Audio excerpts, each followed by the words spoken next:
Let's podcast. Alongside Joe Giglio, I'm Joe Ovies, inside Eford Studios in downtown Raleigh. Thanks to Empire Properties, and of course, thanks to Copiers Plus. Check them out online at copiers-plus.com. Today is, I guess, the official last show of the year before we get into year in review programming, Joe. Okay. So I want to take this time to thank our corporate champions. Right off the bat, I want to thank Copiers Plus, our presenting sponsor for the podcast. They did not hesitate to jump on board as a presenting sponsor last year, all of this year, and of course, this corporate partnership will continue into 2025. We are the Whitney Houston to their songbird. We are nothing without Copiers Plus. This is true. This is true. And Copiers Plus really is about giving back to the community. And as they approach 40 years in the business, they want to give $500 each to 40 different organizations. That is $20,000 in donations. And this is how they're giving back. And they want you to nominate a deserving organization. You can scan the QR code. I'm going to go ahead and hold this up on, if you're watching on YouTube, QR code is in focus. Don't look at my fingernails. I need to cut them, not the point. But yes, go ahead and look at that QR code, scan it, pause the YouTube so you can do it. Or you can go to copiers-plus.com/40-years-of-caring. Put those dashes in between the words because it is a website. And you can find out more. These submissions go all the way through February 5th. So make sure you take advantage of it. And they'll start handing out those donations in the spring.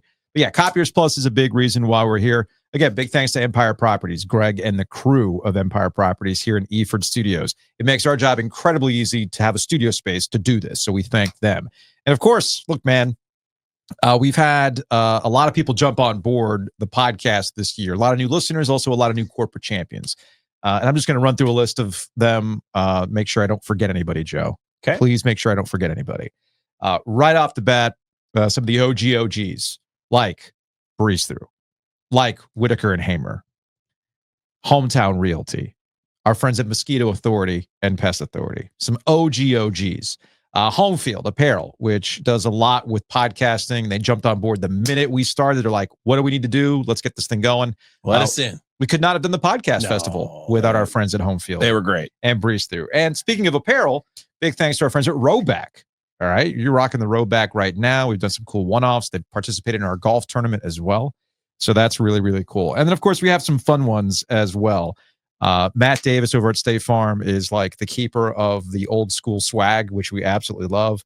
Jared and the crew over at Two Roosters are always throwing us for a loop with all these new flavors and whatnot. And then you have the people who are trying to keep us upright and healthy. We have two of those. We have our friends at Happy and Hale.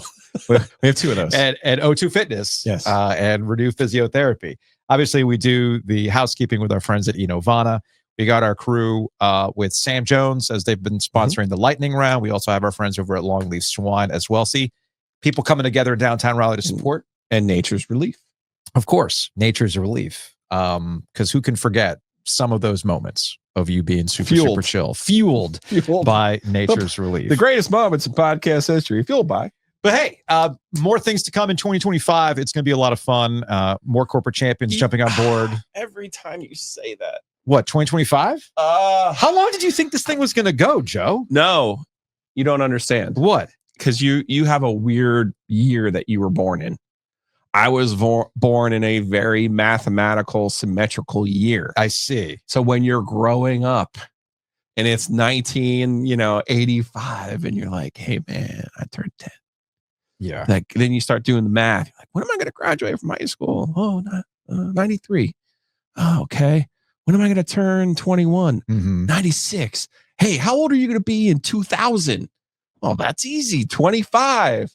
And then it gets to, you have this little pipe dream running around in your backyard and you go, what year am I going to be 50? Yeah, you're going to be 50 in 2025, Joe. Congratulations. It never hits me until you say it. Because SNL started in 75 too. And this is the 50th anniversary of SNL. And anytime I see it, I'm like, it doesn't hit me until I see the number that, oh, yeah, man, that means I'm going to be 50 in 25. Yeah. That faraway dream, like Luke Skywalker walking in the sands. You're thinking it'll never happen. Here we are. Here we are. We'll celebrate you turning 50. Beats the alternative. And we'll also turn 2. We turned 2, so we could definitely celebrate that at Shady's this year. We'll have. Do we go into our terrible 2s? Is that what's going to happen after May? Yes. All right. Looking forward to that. And I'm sure we will be doing a second birthday party at Shady's in May. Hopefully we'll have some Carolina Hurricanes playoff hockey to be talking about during that time. Speaking of the Carolina Hurricanes, the #1 Canes fan in the state, Roy Cooper, is in the house. Let's go.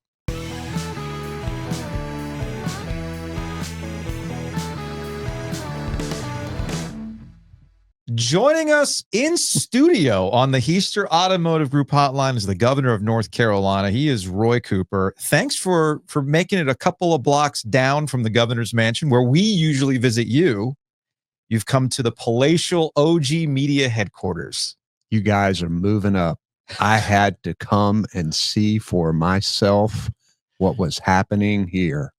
And it's even greater in real life. Oh my gosh.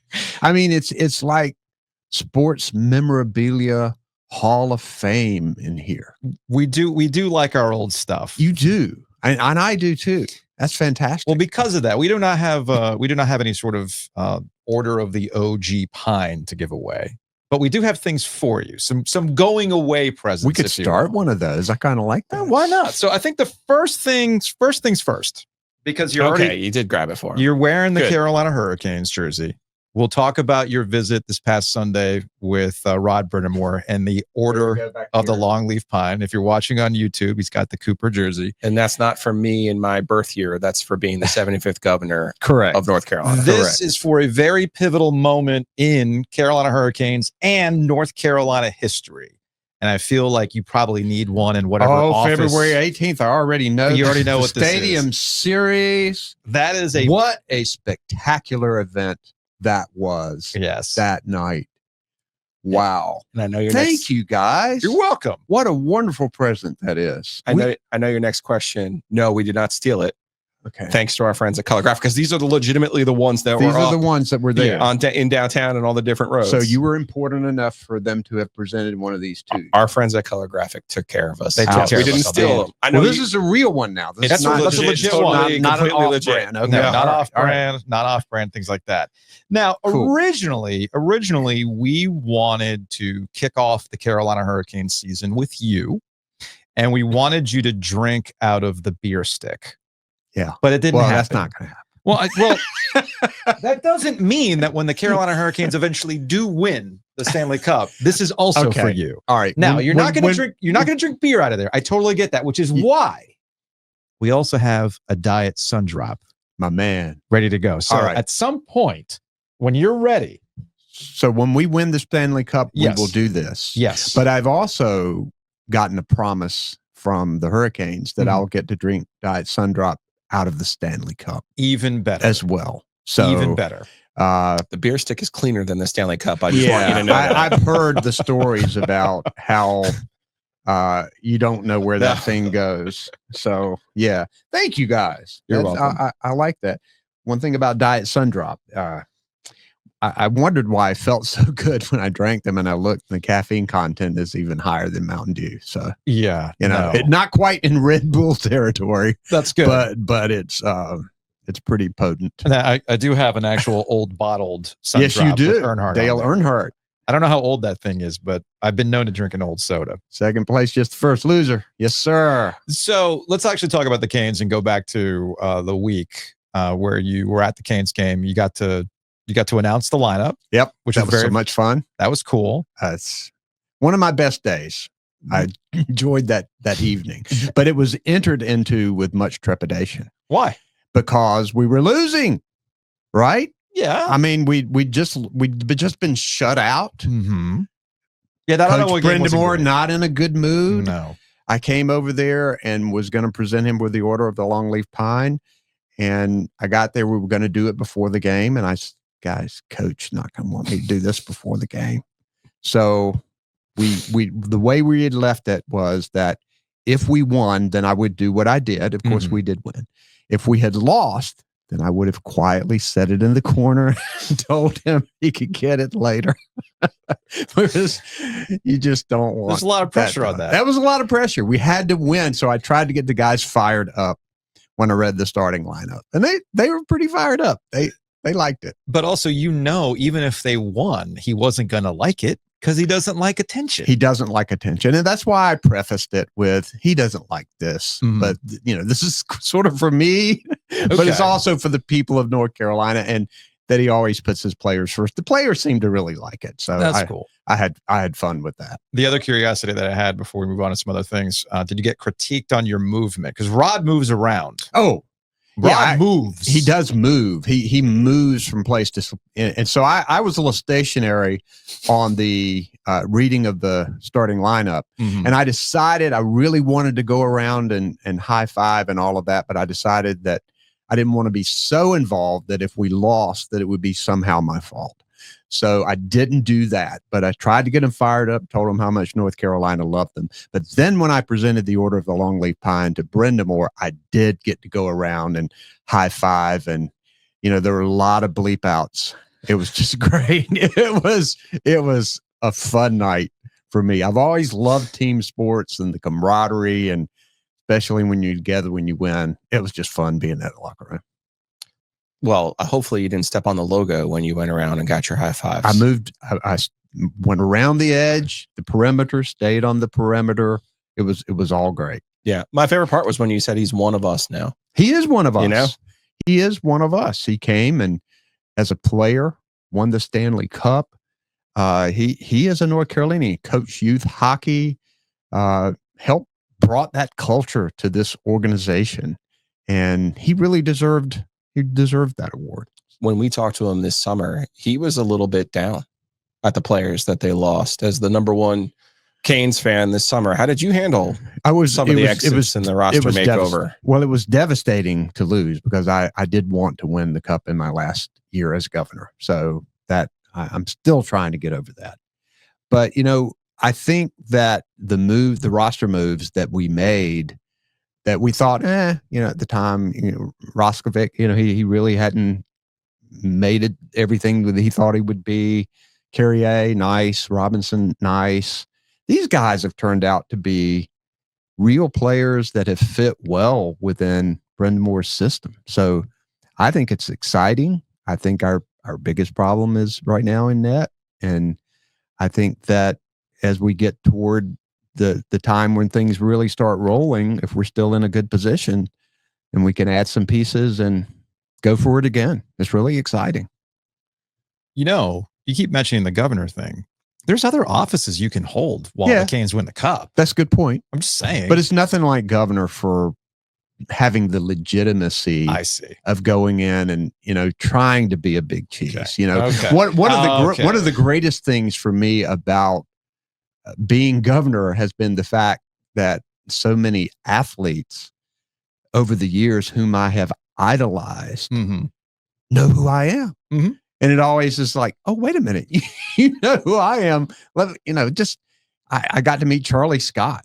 Yeah. And it was like, he knew who I was. Charlie Scott knows who I am. So that's been pretty cool about being governor.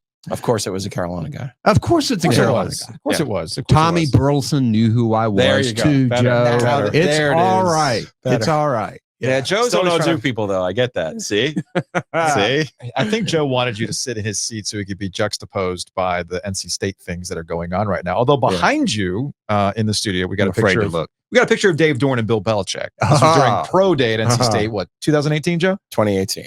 Little did we know that they would actually be rival coaches now at Carolina. Stunning. As a Carolina guy, I'm curious. Had the last 3 weeks of Carolina football. Come on. Why would you not want to be on Sports Center every night? Oh, you got to love it. Okay. All Carolina football fans are really excited. How many times have we been really excited at the beginning of the year? Right? Yeah. Right. So, when everybody's wondering if we're going to get the same result for 8 times the price, don't know.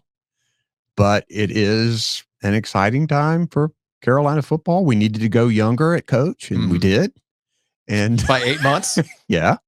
And It's going to be an interesting time. He's already scoring in the transfer portal. We don't really know how good these players are, but they seem to be wanted around football, and with NIL, it's becoming more pro-like. So why don't you bring in a Super Bowl champion coach? So that's what happened. We'll see. You said all Carolina fans. Do you think that? Do I think what? That all Carolina fans are happy with Belichick? No, I would think not. You can't find anything that Carolina fans are unanimous on, actually. Okay. So, but I think except basketball. I think most of them. Well, we have lots of differences of opinion on basketball too. Yeah. I mean, we all love them, but right now it's a bit of a struggle. Their schedule has been tough, though. They played a tough schedule. It's interesting you say that there's a difference of opinion. I've been doing this long enough. Joe's been doing this long enough to know that there was a contingent of Carolina fans that wanted Roy to retire. Like, come on, man, you're getting in the way of the program, all this other stuff. Please.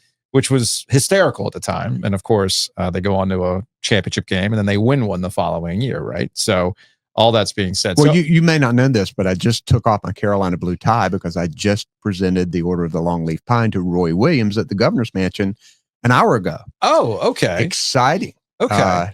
Phil Ford was there, and Eddie Fogler, and Dickie Bedour. And, it was really exciting. Yeah, it was great. Very cool. Yeah. Roy wasn't already part of that yet? He wasn't. Interesting. And I also had new Governor-elect Josh Stein there with me. Oh, well, yes. And I let him say something because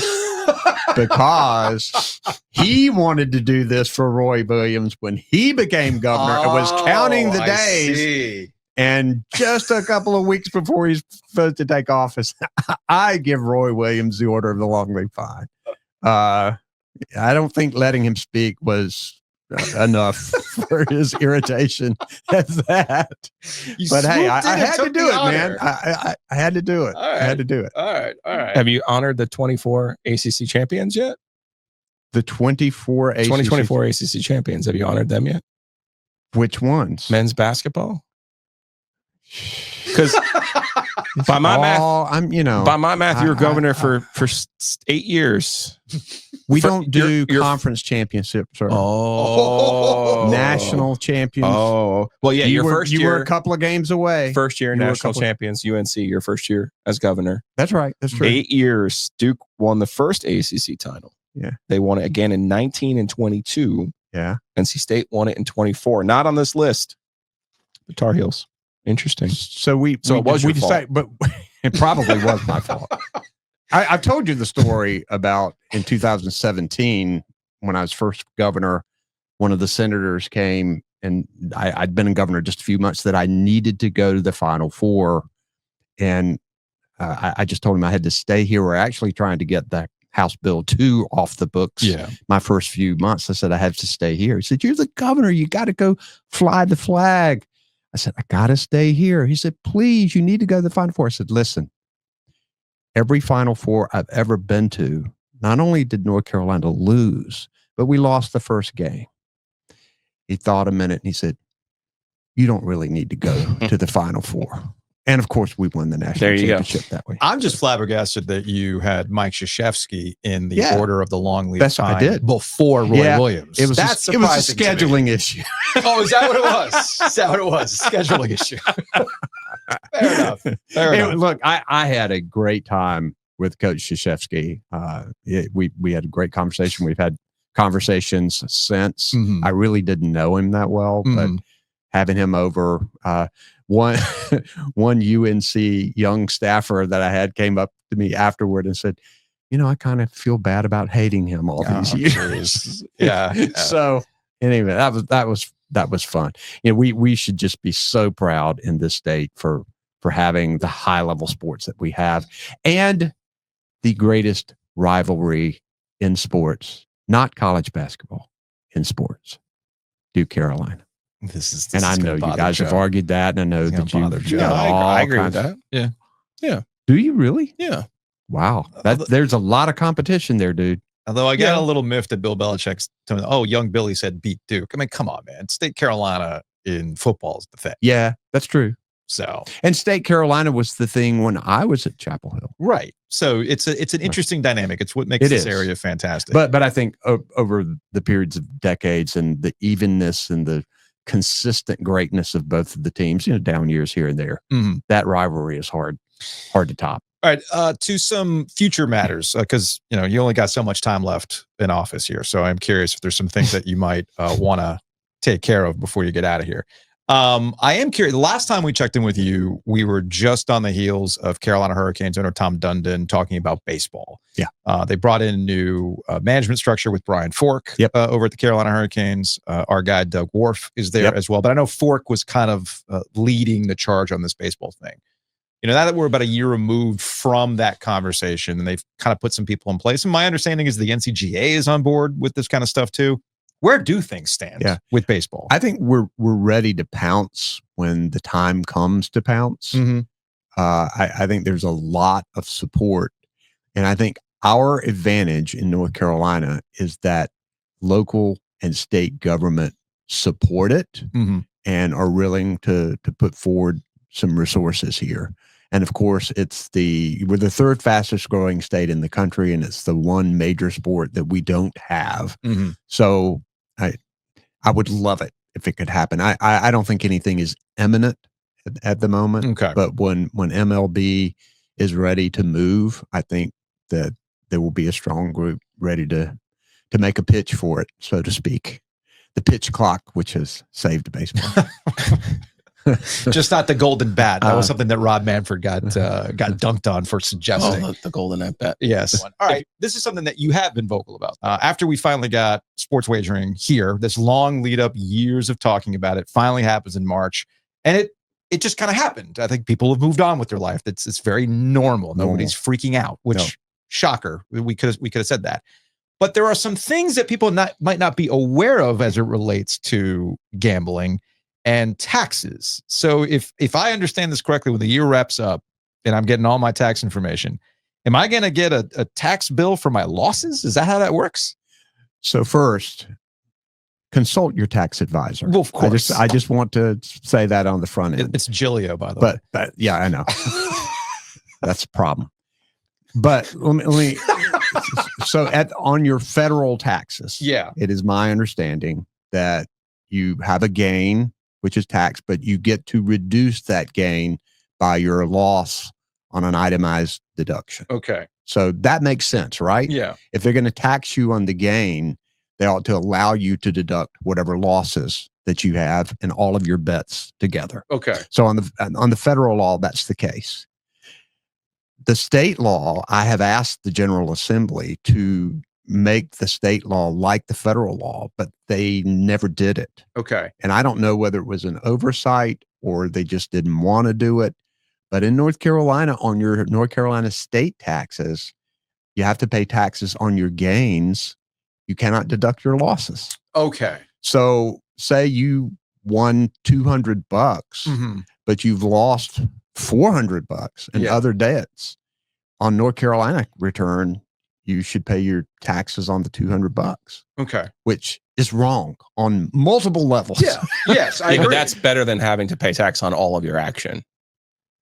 Well, right. Yeah. Well, you wouldn't want to do that because you only consider it as income. That's the thing. So, I got no problem taxing income and wins. Yeah, that's right. That's part of the But you contract. should be able to deduct your loss. Fine, it's a business expense. Yeah. I mean, you're going to win some, you're going to lose some. Yeah, that makes sense. I get it. So it's fine. Anyway, I am not. we spent too much time on that altogether. But that's the state of the law right now, and the General Assembly should change that. No question. Okay, and you could put pressure on them. They just haven't really. It hasn't been one of the big issues that we've had a lot of other issues that we needed to dispute these days. Yes, but that is one where we did ask them to change the law. They hadn't done it. Okay. So. Lawsuits. Details. All right, I got two general political questions for you. Okay. Number one, you're 67. Are you done with politics? I'm going to take, as soon as I leave office, and we're working to the end, and let me just say, Western North Carolina has been devastated.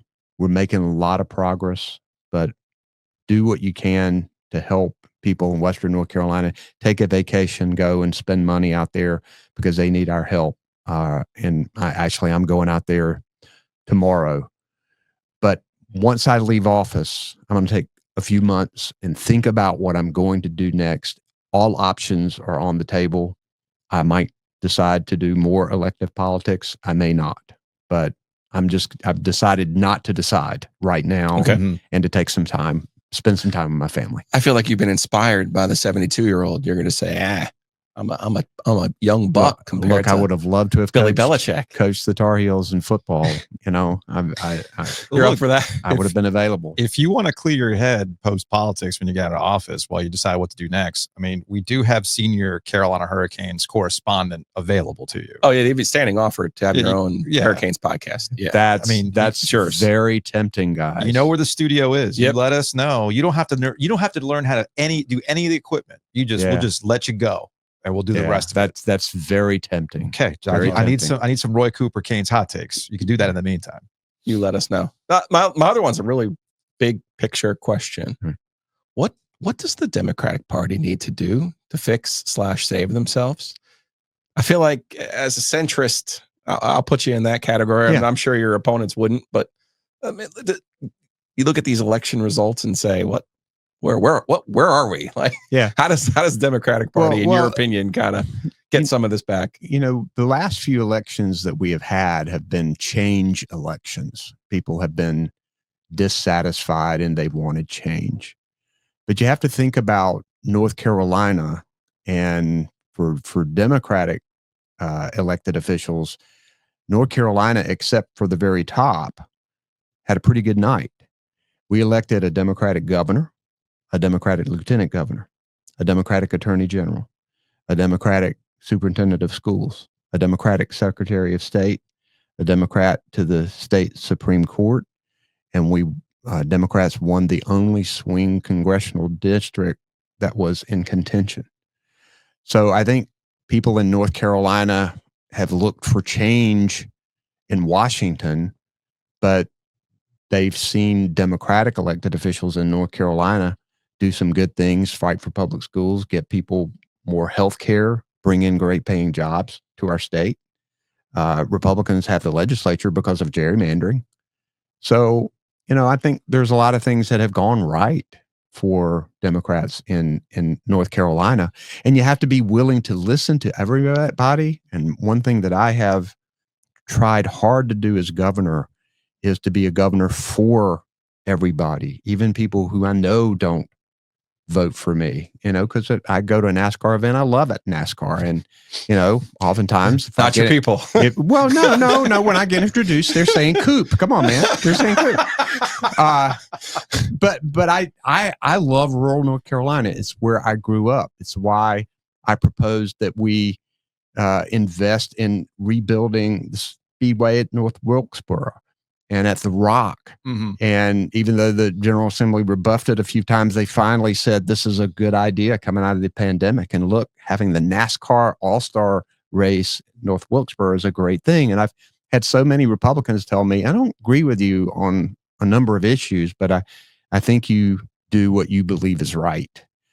And I do try in every decision I make to do what I believe is right.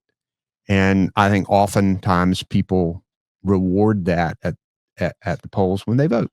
I actually think one of the great features of the state of North Carolina is we collectively kind of get it right in that, okay, you want to vote for a Republican for president.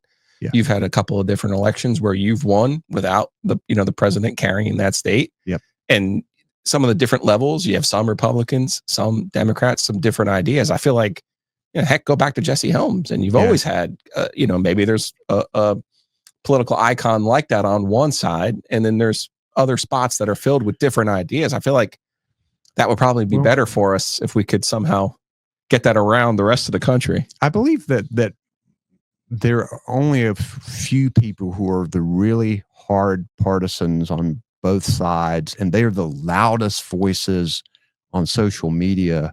I think most everybody has so much more in common than we are different, and we all want the same things. We want good education for our kids. We want to make sure our parents and grandparents are looked after. We want a good paying job. We want health care. We want to be able to go where we want to go. We want our freedoms. That's what most people want. And I think that even though we have a lot of problems with our system, our democracy is still the greatest in the world. And we're lucky to live in the best state in the greatest country in the world with all its faults and problems. It's home. It's who we are. And one of the great things, we can find so many things. One of the things I like about sports is that I can be with people that I disagree with politically, but sports, man, that just brings us together, and you create different kinds of enemies through sport, but it's all in fun. And it's really, I guess some people take it really seriously, but sports are a great uniter for all of us. And it's one of the reasons why I love sports so very much. And because I think it brings a lot of money and helps our economy here in North Carolina, for sure. You good? We did it. We did it. You always you fascinate me in this sense, right? When you talk to coaches and, your guys try to be like, hey, what are your questions? Like, he's got it, man. Like, don't worry. Don't worry. Like, they're doing their job. No, I understand that. But like when I talk to a coach, like they would hem and haw. The guy behind you in his press conference sounded like he had never talked in public before. Yeah, Bill was in press conference mode. Like you could have given me an answer like, oh, come on, Giglio, you want me to like cure cancer and put you on the moon too? Like, but you gave a thought out, great answer. This is what I appreciate about you. And, in all of these years, like he always says to me, and not everybody has to like you. And I said, yeah, I get that part.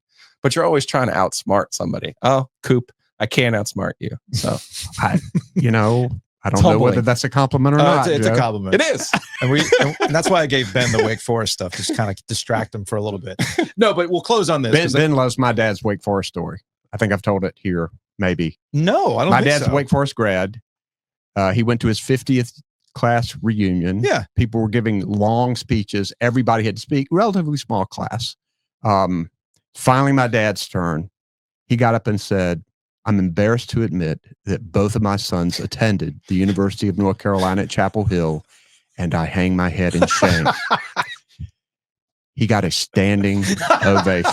You've not told us that story. And I have heard from so many people who were there. It's like, oh, that sounds like my dad. It sounds like my dad. Well, we appreciate the time you've taken to spend with us, whether it was with me and Adam Gold when we first started doing the brackets at the Governor's Mansion, continuing that through with Giglio coming on board and continuing to do that. When we moved over to the podcast, fingers crossed we can keep that going with Josh Stein. I know he's a ball knower. I know he's got opinions on these types of things. He's coming around in hockey. We'll get him there. I brought him to a few. Well, I didn't bring him, but he was there at some games when I was there. So he's coming around. And I think we're all in agreement. Sports does bring people together, and it's a good economic driver, which is why we have these conversations. And before we go, I did want to hit on one more thing, and that is the western part of the state. Yeah. It's very easy for us here to get caught back up in what we're doing. Back to work, school, running around, errands, all that kind of stuff, holidays. And while there's been great progress in the western part of the state, running water, electricity, it's looking more like, especially Asheville, like I've seen in pictures, it still needs a lot of help. And what can people do besides, you said, visit? Is there people that you can call? Are there things that you'd like to let people know, hey, we haven't forgotten about the western part of the state. They still need help, because this is a huge economic issue that's out there. Yeah, it is. We have made a lot of progress, getting running water back and power and communications and opening up almost 1,200 roads that had been closed. Mm-hmm.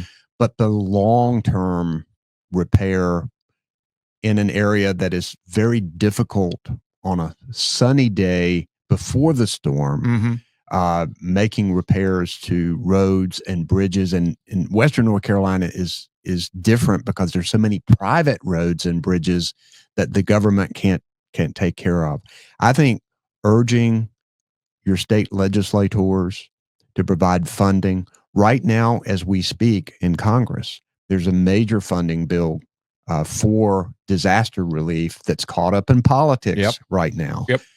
Making sure that you let your members of Congress know that we must have help, because this storm is the deadliest, most devastating storm North Carolina has ever had. Hurricane Florence was a big one, the biggest one we had had to that date in 2018, $17 billion. This one is $59 billion. That's the magnitude of the disaster and how we're going to have to invest to rebuild, but in a way that it's ready and hardened for the next storm, because now we know where the water can go. Keep people of Western North Carolina in your prayers. It has taken up a large majority of my time in the last few months as a governor.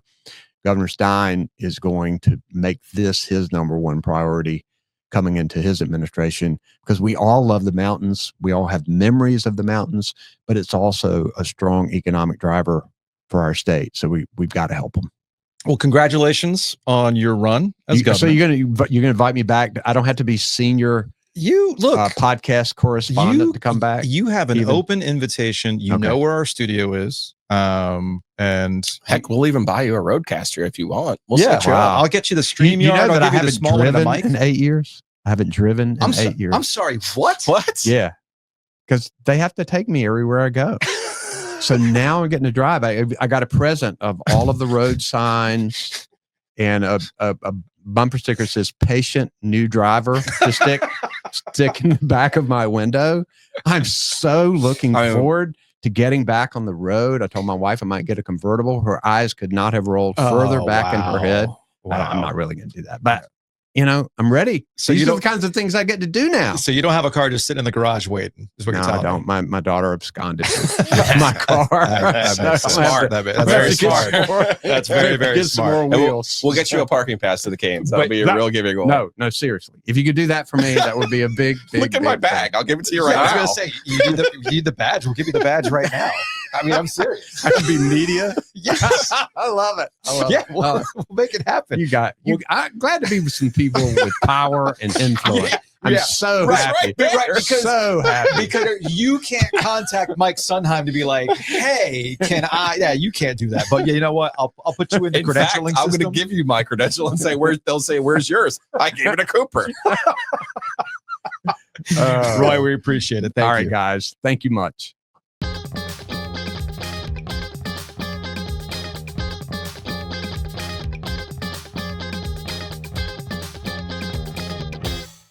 Anybody can podcast on a Monday, but nobody's going to give you Governor Roy Cooper and esteemed columnist for the News and Observer, Luke DeCock, in studio. Welcome to the palatial OG Media headquarters, Luke. A very special OG podcast, capital V, capital S. Yes. Some might forget. Nobody's drinking wine in Blossom's pregnant. Spoiler alert. Very special podcast. What people might not realize is we do have a content sharing agreement with the News and Observer. And folks, we are about to content share like nobody's business to close out 2024. Luke, it is time for your Triangle 10. For those who are unfamiliar with the Triangle 10, what are you hoping to accomplish with this top 10? I don't know that we're hoping to accomplish anything. It's a kind of a recap. It's a look ahead. It's a look back. It's the 10 most influential people in sports in the Triangle in that given year. And it's who really changed the sports landscape or is trying to change the sports landscape, or it's not like necessarily achievement. It's not like, oh, you were player of the year. It's influence. It's who's done things. The subtext is like in the old days, like you couldn't just put Kay and Roy on it every year automatically. I write it and kind of make most of the final decisions, but the whole staff has input. There are a number of sort of people in the area who I talk to get sort of input on things I might not think of. There's one name on this list I never would have come up with on my own, but deserves to be there. So it becomes sort of a collaborative effort, but it's just a way to sort of say, hey, these people mattered. All right. So who are some of the past number ones? All right, we'll go. Yeah, we can read. So last year, and look, all these people are going to sound really familiar once we start talking about them. Last year, it was the three people who did the most to put together the then PNC Arena development deal. Philip Isley, who was chairman of the Centennial Authority, Jeff Merritt, who's the executive director, and Dan Barrett, who was a consultant they hired, who really did a ton of work bringing like Tom Dundon and Randy Woodson and the Department of Administration and, Berger and Moore. And, obviously Governor Cooper is pretty easy to get to the table on that one. But, you had to bring all of these people together and get it was historic and it took years to put together. And Pete Carmanos had to sell the team first, among other things. But now that arena is going to look completely different going forward. Doesn't yet, other than the name, but unrelated. That's going to change the face of West Raleigh. I mean, Mary Ann Baldwin, the mayor at the time, called it the single biggest development in the history of Raleigh. Yeah. So that's it was them for me that they clearly sort of changed the game on that. 2022, the year before, Armando Bacot, sort of the poster boy for maximizing your NIL opportunities, came back, Outer Banks, made a lot of money. Didn't For Carolina, something went right. They could use him. They could use him this year. Stunned. Yeah, could use a break. Meanwhile, Modiar is over in France. I mean, only the heels. Mo seems to have broken you this year. Only the heels, man. Is there any doubt in your mind if Modiar played for Carolina? He's at Carolina right now, averaging 16 and 10. Harrison Ingram left. Okay. I'm not disagreeing. RJ Davis is back. It's not like DJ Horn scrounging extra year eligibility out of somewhere. They might have tried. Carolina's trustees might have tried if he played football anyway, since that's all they care about now. So Bacot, just an example of a guy who in this new NIL era not only was an ACC Player of the Year candidate, but really sort of epitomized the new sort of face of college athletics. Gotcha. So, and the year before, 2021, was Rod Brind'Amour. So we were at that point, 20, 21, 22, his fourth season. And clearly the franchise had taken, at that point, you could say it, this dramatic leap forward under Rod. Obviously the playoff success the first year, but then the growing regular season success, sort of navigating the bubble and all of that, the constant goalie situation, which has not changed. But that's never going to change. Never going to change. Rod's ability to sort of not just give them a 1-year jolt with sort of fixing the captaincy and all that, but create a platform for sustained success. You could see it then. Obviously, here we are 3 years later, and it's still very clear. All right, so give me the 5 to look for in 2025 before we get into the top 10 from 2024. Yeah, I think these are probably more obvious because they're people that we're all thinking about right now. Number one, I think is pretty obvious. It's Belichick, right? Dave Dorn. Oh no, Bill Belichick. Yes, Bill Belichick. Billy Football. Billy I need Football. a nickname for him in a bad way. I mean, Dollar Bill. Dollar Bill. Bill in his bag. Yeah. I mean, this guy's. Look, I'm not. The devil wears criticizing. Prada, but the hoodie wears Alexander Julian. I don't know, man. I'm not criticizing him in any way when I say this, but he definitely sat down at the table and spotted the sucker. Oh, easily. $30 million, $50 million. Easily. 1.5 for my guy Lombardi, 1.5 for Patricia, 1.5 for McDaniels, 1 for each of the kids. Luke, this week he was on with McAfee, and one of the mullet guys asks him about recruiting, and he's talking about bringing guys back to the state to come home and play at Carolina, and somewhere Mac Brown is seething. Livid.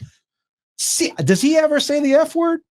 I don't know. I mean, I know he parroted what Dave Doran said after last year at a press conference, but I can imagine him dropping F-bombs watching Bill Belichick having people salivate over. Oh, yeah, he's really going to change recruiting in North Carolina. He's going to lock down the borders. Right. Because no one's ever thought of Bill this. Defense. Right? He didn't say Bill Defense. Bill He Defense. broke my heart a little bit. No, I mean, but it's that's going to be like, come on, man. I mean, it's like, yeah, we're gonna fleece everybody because no one's ever thought of this before, right? Nobody in North Carolina has ever thought about creating a pipeline to the NFL. Nobody's ever thought about that. College? In college. No, not Butch Davis. Nope. 15 years ago. Is there that weird sense of deja vu though? Aren't we hearing all the same stuff we heard Same when stuff. they fired Bunting and brought in Butch? Like, we're serious about football now. We're gonna build this giant thing that looks like it got transplanted out of Fayetteville, Arkansas, in the end zone that used to be this beautiful pastoral tree-lined stadium, and we're gonna make it look like something Auburn's architect farted out in a spaz. Like, it's just. But the difference between Butch and Bill is that things are legal now. So, yeah, I mean, there's no rules to break. So right. yeah. So what's it matter? But yeah, I mean, I think Bill Belichick is clearly the person to watch. I'll say it too. I think Butch is going to get Butch got a higher level of recruiting athlete than Bill's going to get. Mhm. Yeah, because I think people are going to, like, they're setting themselves up for thinking, and I mean, maybe he puts it in my ear. I don't know, but I don't see the 5-star. I don't see Bruce Carter and Robert Quinn and, say it. Robert Cohen, Marvin Austin, 5 stars out of DC. Like, aren't those guys, doesn't matter who's coaching UNC, aren't those guys all just going to Clemson and Bama and Mississippi and Auburn now? I mean, isn't that just Tennessee? I mean, Tennessee, yeah, in theory, like South Carolina. I went to he makes fun of me for my transformational visit to the SEC country this year, but I went to Tennessee and it was like in the middle of the, people being like, a lot of state fans this year were like, man, we spent so much money on the portal and we spent all this NIL money and we still stink, and it's like state's budget was like $4 million. Mhm. Like, I go to a Tennessee game and they are ready to absolutely throttle Iamaleava. They're like, we're paying this guy $12 million. And I'm like, whoa. I'm sorry, you're paying one guy? I mean, isn't NC State's roster budget about the same as Tennessee's special teams budget? At this point. Yes. And So, like, I think again, this is all set up for Dave Dorn to beat Belichick in year 1. It's going to be hilarious. it is going to be hilarious. We're definitely going to get a manifesto. Oh, We're not celebrities here at State. We're just people who show up every day and do our jobs Hand in the dirt. and don't make a lot of money doing it, because he'll say that. Oh yeah. We may not make as much money doing it, but it's an honest day's work. Oh yeah. Oh yes. Is that going to be good? That's going to be That'd be so good. good. If you could borrow my, we don't have doctors and lawyers, I'll sign off on it right now. All I need is Bill Belichick to wear is a fish belt, and I'll be sold. If Bill Belichick shows up at ACC kickoff, which, by the way, I mean, Can we bet on that? can we bet on that? Because the odds that man spends more than 1 second of his life taking a question that starts with, "Hey, Coach Bill, how you doing?"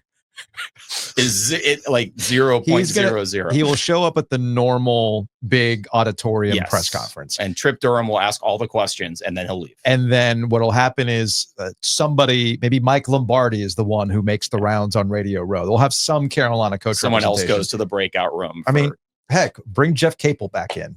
Bring Woj back. Woj, That's bring right. Woj Have back. him do it. Either way. All right. So who would be the other four? the other Because four. Bill's obvious. So who are the other Bills, four? yeah, I mean, that's almost like the free square, right? Yes. Bubba, football aside, Yeah, man. That's an interesting one. Might be an adios. Yeah. well, there's two things here. One, I mean, regardless of Not that we football want to go and to, the situation, but yes, regardless of the situation at Carolina, he is chairman of the basketball committee, Mhm. and he has dramatically changed the team sheets and the way they look at. You have to be really kind of an in the numbers wonk to understand this stuff. The metrics he's added are actually really good. Mhm. And they're going to help the committee fix a lot of the mistakes they've been making, which is saying, well, this team was 4-4 in quadrant one. They've got 4 quadrant one wins. This team's 2-0 in quadrant one, but they only have 2 quadrant one wins. We're going to rank the first team ahead of them. And, it could be some SEC team that's 10-10 in quadrant one, and some whatever team that's 3-0 in quadrant one. They say, well, they had 10 quadrant one. Like, obviously, if you had 20 chances and you only won 10, the other team anyway, these metrics are going to help. And then the other part of it is he just hanging on to finish his term on the basketball committee before he catches the first bus to, Michigan State. What's Guskowitz rejoin up to? Guskowitz. Right. Yeah, something like that. I mean, could be a lot worse in life, can it? Oh, I mean, that sign me up. It's Does he cold need? Does he need a Let's go. chief of staff? Isn't it cold up in East Lansing? Anyway. You All get right, used to number it. 3, Brian Fork, Hurricane CEO. Yeah. He actually takes over at a time where I think we'd all agree both the business side and the hockey side are, if not on autopilot, running pretty well. Certainly by the Hurricane standards over the years. But what's his big project then? Well, If we the 2 understand big projects: autopilot. the development around the arena, Yes. and baseball. Yes. So that's. I don't think we're going to see any movement in baseball this year, but certainly we're going to see movement outside the arena starting next December. Poor Brian Fork, when someone had explained to me what his previous life was, and he was certainly more than pleasant with us. Yeah. And a couple of times I've seen him, the poor guy, I just motherfuck him every time I see him because I'm like, are you the reason I'm going to have to pay taxes on my gambling losses this year? Are you? Can you fix this, please? Now? We asked the Gov. Now? Maybe there's an executive order before he gets out of here. Can you fix this now, please? Hey, can you also ask the governor, since I won't be in the same room, and I just want to get this on the record? It already happened. Oh, okay. We'll try. We'll try. Tell us now and we'll Tell us and time we'll see shift if it. we can We'll see if it happens. Bring it back in time. Yes. Can we fix? Tell us. What are? Tell hold on a us, second. future Okay, boy. here we go. Give me the envelope. Give me the envelope. Give me the envelope. All right. Taxes on gambling winnings. The happy hour law. What are two things Roy Cooper needs to fix before he gets out of office? Yeah, there it is. What do you got? There you go. Thank you. The Hey, amazing look at that. Look at that. Sorry, I'm we're dying losing because our audience is in their 30s. I had no idea. we got a Back to the Future reference. Yeah, we got Johnny Carson. We got all sorts of references here, man. All sorts of references. The only person who gets that joke is Michael Scott, which shows our demographic. All right. So Fork is 3. 4 is Mary Derenbacher. I wrote about her in the spring. Okay. Maybe the best female hockey player in the world, her age. Was the youngest player on the under 18 team last year that won the world championship. Had shoulder surgery in over the summer. Hasn't played yet this year. Will play for the U.S. next month in Finland. And sky kind of remains the limit for her. And 5th is no longer interim UNC women's soccer coach, Damon Nass. Joe's boy. The Wolf blood. got his title, got his, the second, by the way, rookie UNC head coach in as many years to win a national title at first ask. All right. Let's get to The Triangle the 10. Triangle 10. Dun, dun, dun. Joe is the one who comes up with the numbers. So Yes. high production value here.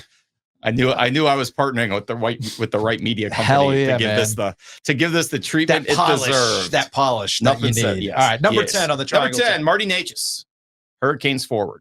And really for 3 months of work. Okay. Because if you go back to last year, we were having the same conversation about him in April and May that we had about him in April and May 2 years ago, which is, can he do this consistently and can he do it in the playoffs? We don't have an answer to the second part, but he's also in the first 3 months of the season done something no Hurricanes player has done in 16 years, which is actually lead the league in scoring after the first 3 days of the season. Well, I can add to that. I get what you're saying in terms of his actual production on the ice, but let's also not forget that Marty Natchez was a point of fascination in the summer with remaking the roster. And it was almost like, I don't know, if I'm mischaracterizing it, by all means, tell me I'm off base here. But it really was it's 2 a.m. at the bar and, hey, man, you might have had some other people who were interested in you, but it wasn't a situation that was good for us. And I'm looking at you, you're looking at me, and hey, let's go home. Let's see what happens. Closing time. It's closing time. And I kind of felt like that's what the summer was between those two. And for their credit, they made some sweet, sweet love in the first 3 months of this season, Luke. Sweet, sweet love. Marty Natchez and Connor McDavid, 44 points each. Just like we Insane. expected in July. Listen, if you told me he was Just going to be better expected. this year, I absolutely would have been like, yeah, I get it. Because especially the way Rod talked about him with us. Like, hey, like people think I don't like him. Like, no, I'm like his biggest fan. Like, I'm always trying to push him in the right direction, Can you say the same about Cook and Yemi? But for him to match Connor McDavid, it's just like, And not like the first week of the season. No, it's Christmas. third of the season. Yeah, Here we are. 3 months. And the thing about it is we saw, flashes of this 2 years ago. He's always had this in him. Yeah. You didn't have to be, Scotty Bowman to look at Marty Natchez and go, boy, that guy could be an explosive player if he ever gets his shit together. Right. And he did. And look at he's outscoring Aho. He's a hell of a lot better than Svechnikov has been this year. We talk about the offseason too. Let's not forget, they kind of replaced everybody they lost slot wise, except that Michael Bunting, Jake Gensel slot, which is a top 6 forward. That's a big slot not to fill. Marty Natchez has elevated himself to the point where he can fill that slot and Eric Robinson can fill his old slot. It helped. It's a huge reason why they didn't miss a beat. He helped everything slide into place so they were where they were last year, even though they lost that big piece. Number 9. All right, so this is someone who I doubt anyone's heard of, but is having a massive impact. It's Scott Jernigan, who's the COO of On Location, which is based in Wade Park over by the arena. Yeah. They are the biggest hospitality provider for sporting events in the world. If you want to go to the Olympics, if you want to go to the Final Four, if you want to go to the Super Bowl, you want to go to the World Cup in 2026, and you want to buy a package that has tickets, hotel, meals, maybe some VIP stuff, they are the ones who will sell it to you. They have deals with everybody. He's worked for various companies. I mean, people remember Prime Sport was the previous iteration. This was owned by Endeavor and IMG. It's now owned by the WWE's private equity arm. This is a massive business. In June, they landed the World Cup, the 2026 World Cup here in the United States. They are the exclusive hospitality provider for that entire US, Mexico, Canada World Cup. And they're based here? They're officially based in New York, but their operations are run out of here, right over by the arena. So they have the, Kentucky Derby, Ryder Cup. Mentioned the Final Four. Like, it's a massive, massive deal. I think Giglio is jotting down. Contact this man. All right. Yeah, number 8. Or is it the Ocho? Yeah, it's definitely that one's The Spanish. Ocho. Catherine Burkhoff, NC State swimmer, Olympic medalist. Yeah. Really, we had a really dry year at the Olympics, triangle wise. Kenny Harrison didn't make it. Claire Curzon didn't make it. You know, these Shanti Jackson, these people we've been talking about since Tokyo. But Catherine Burkhoff went, became the first female NC State swimmer to medal at the Olympics. And Ryan Held won another gold. He had won in 2016, another state swimmer, although long removed now. So I see what you did Olympian, there. They were dry, but not in the pool. Oh, Hey. see? I mean, the gears and levers of the wild, wonderful Oz. Just go. Sorry. Well, to your point, though, you're right in that when we get to the Olympics, and I know the News and Observer does a really great job of this, there's a highlighting of people who you could see on the big stage. And typically there is a, welcoming home. They're at an NC State event. They're at a Carolina event. There's something that goes on. And yeah, this year it was quiet. It was quiet this year. We had some people we thought were like medal contenders and some distance runners and some just very little panned out. But Catherine Burkhoff really, it's crazy. Her parents are medalists. Like it's a quite a dynasty of, and the swimmers trained here. I don't know if anyone remembers that. They were here in June, whenever that was, at the Aquatic Center over in Cary. So, she got to come through here. Kay spoke with them. That was all very exciting for them. Lucky number 7. Cooper Flagg, comma. Do we need to say anything else about Cooper Flagg at this point? For the SEO purposes, we prefer Cooper Flagg, Cooper Flagg, Cooper Flagg. But here's my question. What exactly has Cooper Flagg done in 2024? I think would he not be in a one to watch category? No, because he arrived at Duke prepackaged, fully marketed, branded, managed. He has an agent. Yeah. He has his own non-Nike shoe deal. He is very much the college basketball player of 2024, 25, whose future and really whose present is entirely separate from Duke and anything Duke can do for him. He is a true mercenary, more than any of the previous one and dones. And he's, in this NIL era, he showed up on campus a rich guy and he's going to leave on campus a rich guy. So I think his influence is, he's turned this sort of basketball internship that these one and dones have done at Duke and turned it into a full-time job. Yeah. And that's sort of the very modern way of looking at it. I see where you're going with this. And I don't know, maybe I just have cynical media brain rot at this point, and Joe and I have talked about this plenty on the podcast, where maybe it's an ESPN issue more so than it is a Cooper Flagg issue. The game it's a good game. I get it, but it's not the kind of game that makes you go, damn, I got to watch this highlight. Yeah. And Absolutely. ESPN's trying, man. They're trying, and they got a little bit of the Ben Simmons thing going on with that. Dude, I was trying at to make Ben Simmons happen. I was at the Duke Auburn game. That was the first opportunity I had to go see Cooper Flagg in person, just because of the way my schedule has worked out. And it wasn't like I wasn't impressed, but the story of that first half was Isaiah Evans. Yeah, just coming out of nowhere, DNPs against high-level teams, and he's dropping threes on Auburn to basically save their ass in the first half. And what push alert do I get on my ESPN app that I see on my phone? Step back jumper from Cooper Flagg. I'm like, what? I mean, even the main game, which is his reverse homecoming game. Yeah. It was Con Knippel. Yes. Very much the star of that game. Yes. And that's the column I wrote, that Con Knippel was the main event. The argument I would make with that is, and then now I'll read straight from the what's running online as we speak. I think his gifts are a little subtle to shine at this level. Like, every NBA team has a guy that only Cooper Flagg can guard. There are like 3 dudes like that in all of college basketball. And I think he does not have the explosiveness of a Zion Williamson. He does not have like the bucket getting of a Paolo Banchero.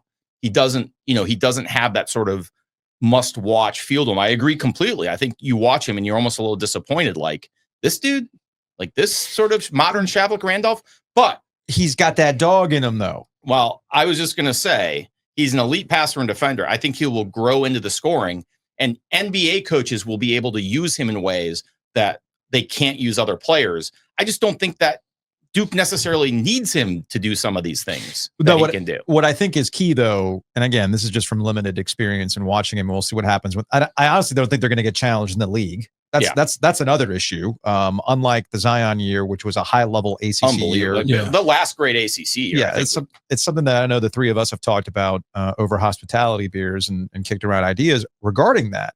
But I don't know if he's necessarily going to get challenged in league play. But in some of their biggest challenges, you've seen the growth trajectory. And what I don't see in the issues, even with the mistakes, is there's no like, maybe it's 2 years of Cal Filipowski being caught up in the emo face. You don't see that with Cooper Flag. You see a dude who's like, let's get up, let's freaking go. Let's go. And John has not had that. No, I mean, there's definitely, we talk with NC State about who's the alpha dog, right? Yes. Who's gonna be the guy, and it's killed him in a couple of games. Mm-hmm. There's no doubt with Duke that it's Flag. I think Knippel's right there. Like if Flag gets doubled and he throws it to Knippel for the game winner, that's gonna be fine. Yeah. But he's got that in him. Like I think NBA scouts look at that in a way that maybe college basketball fans don't, saying, hey, we can put this guy on Durant and we're gonna be okay because he's gonna sink his teeth into it. Whereas maybe some other former Duke players in the past, like in the state game in Dallas, would end up sulking on the bench. Mm-hmm. I mean, not to single him, it wasn't Filipowski. We all know who it was. That guy was, they said, their most important. It was Mark Mitchell. They said he was their most important player going in that game. He got benched in the second half. Yep. So you got to have that dog in you. I think Flag does. Number 6. Speaking of basketball dudes, DJ Burns. The biggest man on campus. So obviously he goes from this frustrating, out of shape, overweight guy to the key to the Final Four run, and everyone falls in love with him, becomes a huge celebrity. And that was in February. Yeah, it was. He got benched at Syracuse. It was the Syracuse game. Yeah, yeah. I mean, I was there, so that was a big turnaround for him. I mean, there's not much else you can say about. We've exhausted lifetimes talking about DJ Burns in the last 9 months. Sir, you better get comfortable for the next 37 years because we're having a 1983 free year, but we will be celebrating the 1-year anniversary of the 24 Final Four on this program. Hey, I was going to point out that before we left the floor in Washington, I had already made the joke that NC State was planning the 1-year anniversary celebration of the ACC title. Hey man, as long as we're not getting another 83. I'm fine. Hey, as long as they don't put someone else up on the board someday and say DJ Burns. Yes. All right, number 5. Number 5, Manny Diaz. Okay. Did not, unlike Mike Elko, did not inherit a bunch of David Cutcliffe recruits who just needed some coaches who weren't just basically glorified grad assistants because of all the brain drain that Duke had. He had to build that roster. Yeah. And he did it, and he put together a legit upper tier ACC caliber defense. Obviously, the offense had its issues. But they won the state title, which we used to care about when Mac Brown was at Carolina. And actually somehow came up with a trophy that said, Old North State. I like that. So I think that it's funny. There's ways to tie this into Bill Belichick going forward and understanding the area. I was wrong about Manny Diaz and where he had been and getting to Duke. I've always likened Manny Diaz's career to being luxury stops. Okay, Texas, Penn State, the like, right? Miami, for heaven's sake. Wolfpack ain't for soft people, Joe. And but that was early in his career, right? But it clearly put him in his connections, and Manny was a high-priced defensive coordinator of some pretty big programs, right? To come back to Duke, what I misunderstood, I misunderstood 2 things. Manny's been doing this for a really long freaking time.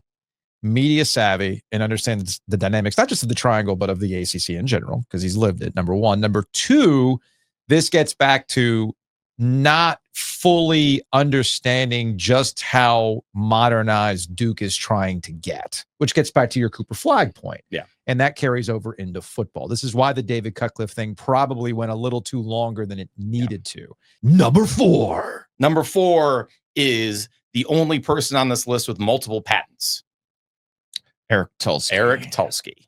So, I mean, this guy takes over an impossible situation. You know you're going to have a bunch of turnover. They let the fuse run down on Pesci and Shea to the point where, and Gensel too, where the point where everyone's just like, screw it, we're leaving. Yeah. He had to rebuild the roster. He basically, there's a website called Evolving Hockey that does salary projections, which are earth-shakingly accurate. and they did a value list of here's the guys with the best analytics per our projected salary. The Hurricanes signed like 6 of them. So he did what he does. He followed the numbers and guys he liked. He missed out, by the way. Number 10 on that list was the other Sebastian Aho. And I texted him and I was like, I'm really frustrated. You didn't do this just for the memes. But look, Don Waddell leaves. He leaves, frankly, a kind of a mess in Eric Tulsky's hands. Everyone, it's hockey, right? This isn't baseball where you've had, guys who what's his name? The Billy Bean stuff. We haven't been moneyballing hockey. Yeah, Moneyball, right. And certainly we haven't had, Jonah Hill playing NHL GMs. Like the guy he played was a GM in the NBA, in the baseball and the NFL. Paul DePodesta. Hey, we all know that when we do the movie adaptation of the Eric Tulsky Stanley Cup, it's going to be Justin Timberlake bringing back his curl. He will be Eric Tulsky. Okay. I'm looking forward to that. The point, yeah, just like Brad Pitt looked just like Billy Bean, right? Yeah, just like him. Same guy. We'll put that in the 5 to watch in 2026. But Eric Tulsky gets a lot of credit for navigating a really difficult situation, surrounded by GMs who probably aren't inclined to like him or his path to the NHL, and he's just kind of been who he is and trusted his instincts, and it's worked out so far. That's my curiosity with Tulsky. I'm with you in that Tulsky is ahead of. Joe busted my balls because when we talked to Tulsky in the summer, I was curious about like the whole money puck thing and having his own proprietary stuff, and Ted Leonsis buying it because he couldn't build his own, all the stuff that, we relied on to have a better understanding of the salary cap. Right. And Tulsky just kind of chuckled at like if you think that's trust me, I like my numbers. So I've never doubted Tulsky's ability to find the market inefficiencies. My curiosity with Tulsky is when we get into the things that require some finesse, the things that require the phone call, the connections. How can I make this trade happen?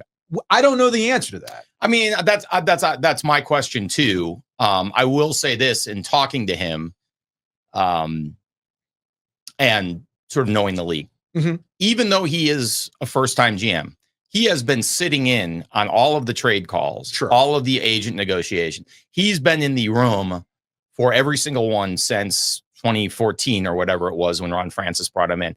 So, and my guess is, we don't know this, my guess is a lot of conversations over the last couple of years, especially while Don was trying to get the arena deal across the line, were probably between Tulsky and agents, and Tulsky and other GMs, and Tulsky and other assistant GMs. I don't think he's coming into this quite as cold as it would be like if they gave the job to me or Joe, and I'm trying to call Bobby Clark and trade for Rod Brind'Amour. Okay. So I think he's probably got a little more experience in that area than that's Mr. Order of the Longleaf Pine, Rod Brind'Amour. Yeah. All right. Number 3. All right. Number 3, and give me a number 2. And number 2. Ooh. No, number. It's a tie because I couldn't separate them, and it's kind of a team effort anyway. Kevin Keats and Wes Moore.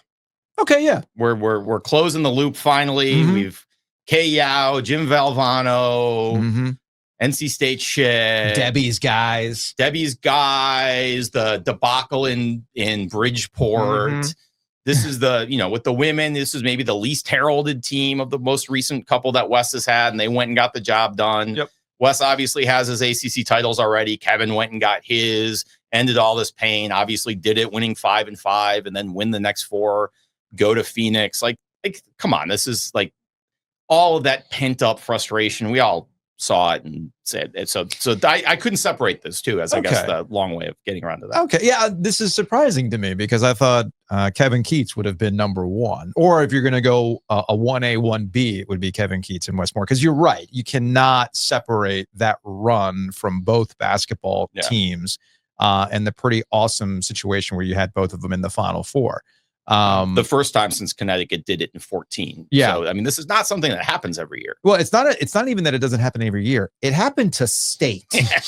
I mean, let's just cut to the chase here. If there was going to be a school in the triangle that did it, State's not the first one that comes to mind. No, it might be the third. 4th. Might be the 4th. Might be the 4th. Might be the 4th. Shout out to Wake Forest. Oh, I was thinking Central, but And maybe Central too, but I was just thinking Wake Forest. They still get inclusion because they used to be in the city of Wake Forest. Yeah, they did back in the day when it was the All Big right, Four. so number one. So what- this is obviously okay. not someone that's on your guys' radar. No, it's not. Who's number one? Number one is someone who is actively suing the NCAA. It's UNC tennis star Reese Brand'Amour. Yeah. Who basically played in the US Open, made it through, I think, 3 rounds of qualifying, made $49,000, had to give it all back. And then the NCAA said, oh, guess what? Your expenses weren't reasonable, including the receipt scanner they bought to meet NCAA regulations. Come on, that's not real. She lost a semester of eligibility. Her freshman. Receipt. Wait. Let's rewind. Right. What's this about a receipt thing? I didn't know about this. Her family bought a receipt scanner to track her expenses. Yeah. To meet the NCAA rule that she had to give back any prize money that didn't cover reasonable expenses. And in denying her eligibility when she got to Chapel Hill, one of the things that they flagged was the receipt scanner, her mom's hotel room, because she was 16 at the time, and getting her racket restrung. She had to donate $5,000 to charity, dude, after already giving the money back to the USTA, dude, just to be eligible to win a national title with UNC in the spring of 2023. A receipt scanner? So now, tell Joe, do we need a receipt scanner? She's for OG Media? For OG Media. Or is that what Sherpa's for? Shout out to Sherpa. What in the world? So now she's the lead plaintiff in a lawsuit against the NCAA that would allow tennis players, golfers, bowlers, whatever, to keep prize money they win. Mm-hmm. And the argument is basically this. What's the difference between amateurism and professionalism when your own school has committed $13 million to football players? Yeah. And so the NCAA, that you guys, you'll get this. NCAA recently got sued to let kids who had played in Canadian major junior hockey have NCAA eligibility, which hasn't been the case for decades. Someone filed a lawsuit. The NCAA changed that rule like in 6 hours. The D1 council met, boom, now you can go play in the OHL and then still have your college eligibility as long as you don't get paid. You just, same deal with expenses. But the NCAA is fighting this. They've actually won 2 decisions. She couldn't get an injunction to let the kids who competed at this year's US Open keep their money.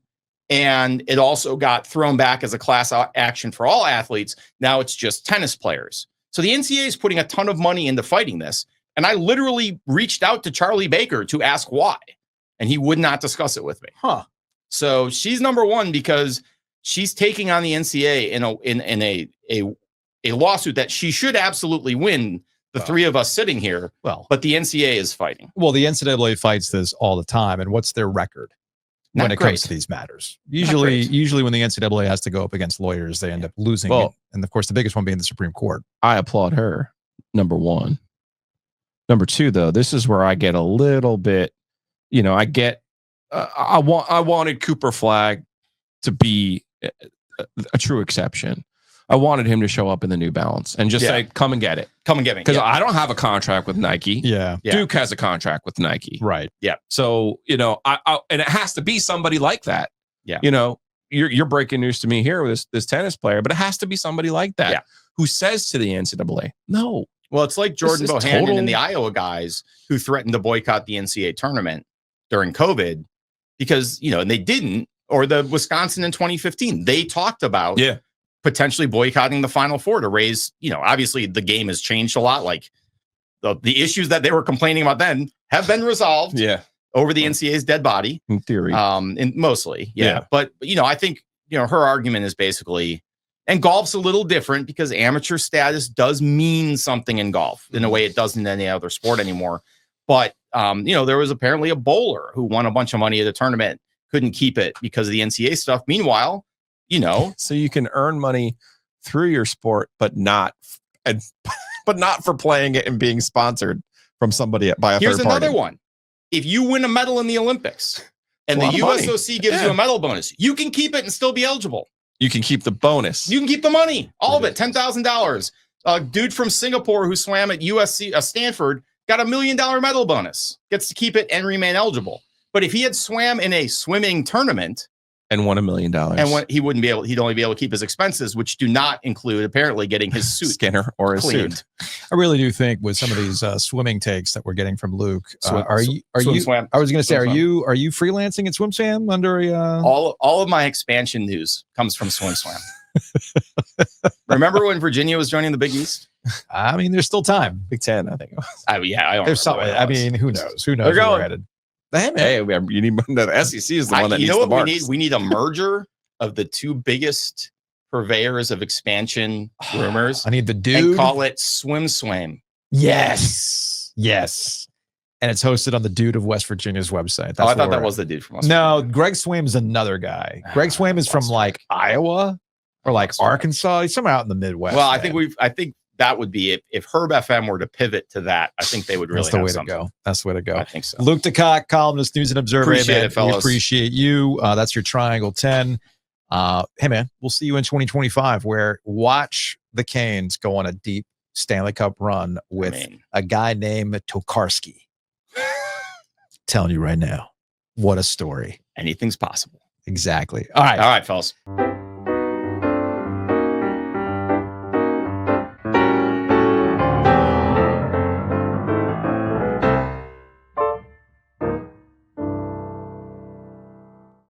Hey, Joe, what are y'all doing next week? I'll remind you, OG Mailbag, your OG Mailbag moments. Monday. Okay. And then on Wednesday, Christmas morning, I'll drop it on YouTube at midnight when Santa's dropping off presents in your house through the chimney. We'll also drop an Ovies and Giglio podcast on the YouTube so that when you wake up and you open up your presents, sipping on that coffee, that winter blend, you can watch us with your Yule log on. Sipping on that yak. Yeah, you might be sipping on that yak. You might be sipping on that 100 proof over here. You never know. So anyway, that's what we're going to do. Mailbag on Monday. We will have a year in review on Wednesday, and then we will be back in normal protocols on January 2nd. Who's to say that Giglio might not pop up with a military bowl recap? Essential. It just depends on some Wi-Fi connection. Who is to say we might not just fire up a podcast after we get more Bill Belichick love throughout all of football? Maybe we get Steven Belichick's contract. Maybe we that do. would be an emergency pod. Maybe we do. Maybe Bill Belichick decides, hey, those jabronis keep saying I won't do the podcast, that I won't go putt-putt in the hallway, that I won't play Tecmo Bowl with Ovies. Oh, you love a putt-putt challenge with Belichick. wouldn't No, you? the Tecmo, because he's on Tecmo. He's the coach of the 91 Browns. Right? Yeah. Let's get him to let's get him to remember some plays. But he'll never do it, but that's okay. Anyway, that's our programming for next week. Have a great Christmas. Have a great new year. And we will see you in 2025, where Joe's going to turn 50.